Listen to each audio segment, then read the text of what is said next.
Setiap orang mempunyai keutamaan yang perlu dilaksanakan dalam waktu yang terhad pada setiap hari. Proses mengenal pasti setiap keutamaan dalam kehidupan seharian hendaklah dilaksanakan agar kita dapat memberikan tumpuan atau meletakkan fokus kepada kesemua tugasan kita dan seterusnya mencapai matlamat yang kita rancangkan untuk hari tersebut. Pelbagai cara dan pendekatan boleh digunakan untuk mengenal pasti keutamaan ini.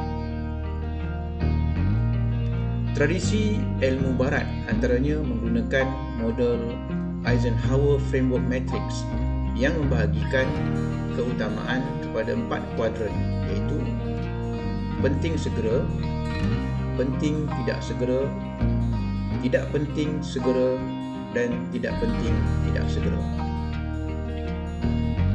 Kaedah ini mungkin baik untuk diaplikasikan jika kita terlebih dahulu memahami kaedah keutamaan Islam yang lebih terperinci dan sistematik berdasarkan hukum syarak seperti yang dituntut oleh Allah dan diajarkan oleh Nabi Muhammad SAW melalui perintah solat.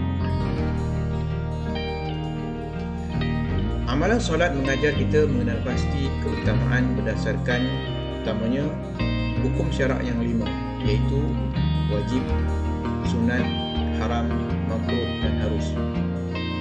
Yang kedua, keperluan menepati tempoh masa yang ditetapkan. Antara contoh berkaitan 5 hukum syarak dengan keutamaan dalam solat adalah seperti berikut.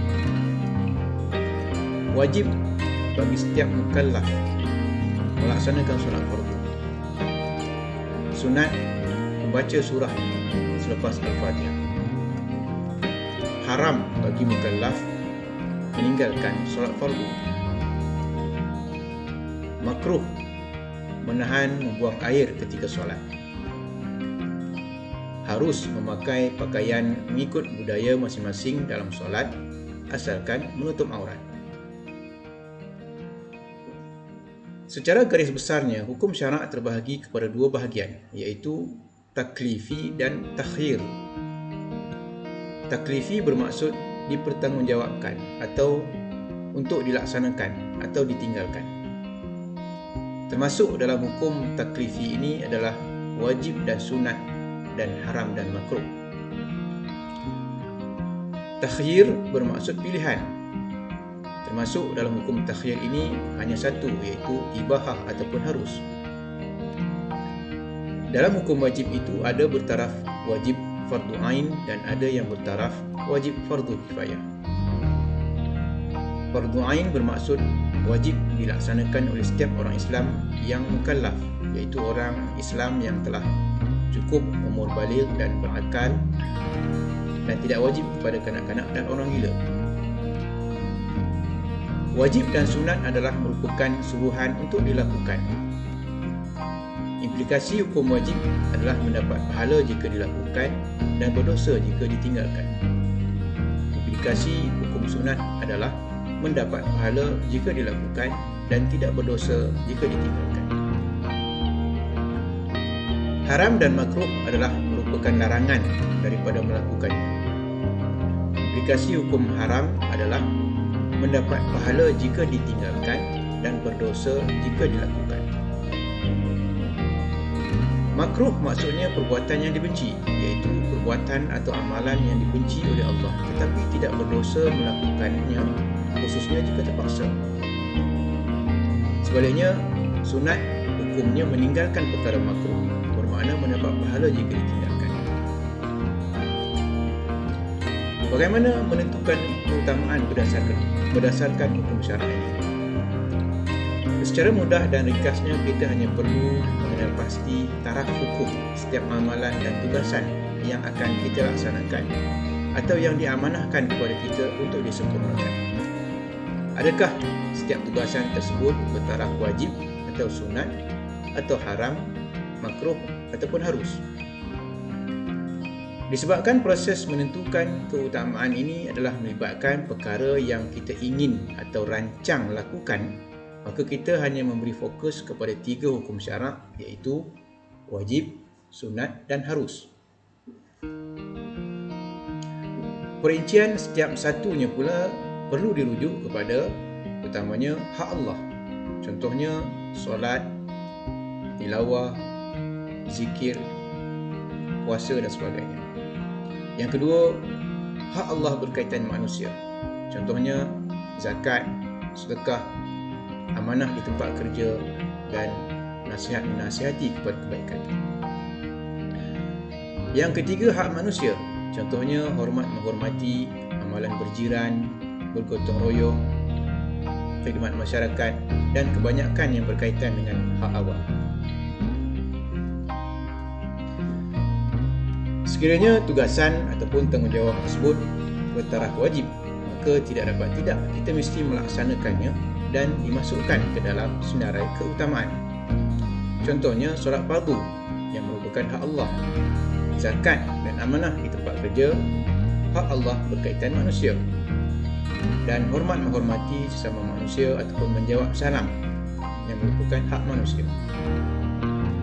Sekiranya tugasan ataupun tanggungjawab tersebut bertaraf sunat, maka kita mempunyai pilihan untuk melaksanakannya.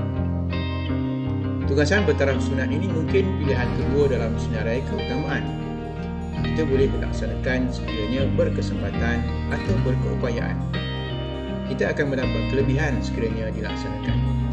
Contohnya tilawah Al-Quran yang merupakan hak Allah, sedekah yang merupakan hak Allah berkaitan manusia, dan memberi salam merupakan hak manusia.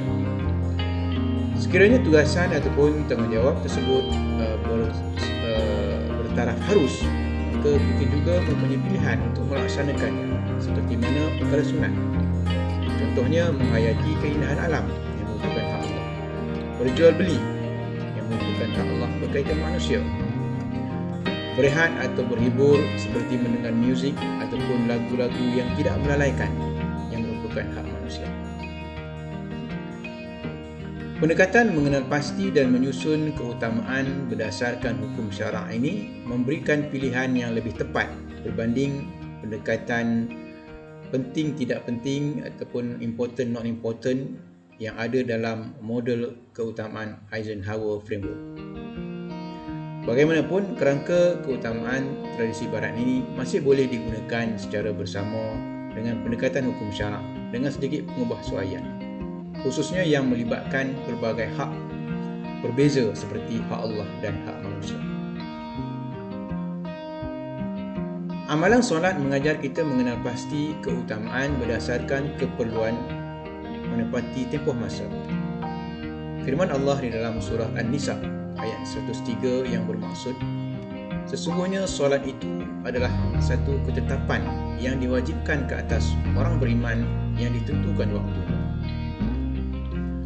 Amat jelas di sini bahawa ibadat solat mengajar kita mengenal pasti dan menyusun keutamaan berdasarkan selang masa atau waktu yang ditetapkan.